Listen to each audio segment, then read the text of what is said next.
Hi friends, welcome back to my channel. బాగున్నారా friends? ఏమంటే మీకు ఉయ్యాల్లో చిక్కాలు గుర్తున్నాయా? చిక్కాలా అంటే అవేంటి అనుకుంటున్నారా? అవేనండి, ఉల్లిపాయలు ఇలాంటివి పెట్టుకొని మనం తగిలిస్తే కాసిన గాలాడుతూ ఉంటాయి కదా.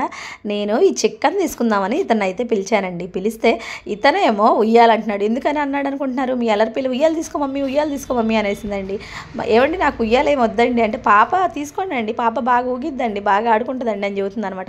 వద్దండి, నాకు చిక్క మొక్కడు చాలంటే ఆ పిల్లకి ఇచ్చేసాడు అనమాట. తీసుకోమ్మా పాప ఉయ్యాలని. ఇంకా మీ అల్లరి పిల్ల ఏమో నాకు మా మమ్మీ ఉయ్యాలు తీసుకుంటుందో అని ఫుల్ హ్యాపీగా ఉందనమాట.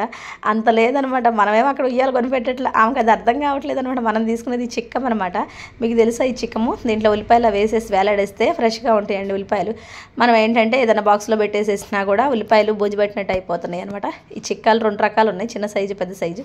నేనైతే చిన్న సైజు తీసుకున్నాను అనమాట. కాస్ట్ ఎంత పడిందో మీరు గెస్ చేసి చెప్పండి. అబ్బా, చాలా తక్కువ రేటేనమాట. బాగుంటాయండి ఫ్రెష్గా. మీకు కూడా దొరికితే తీసుకొని తగిలిచ్చేసేయండి.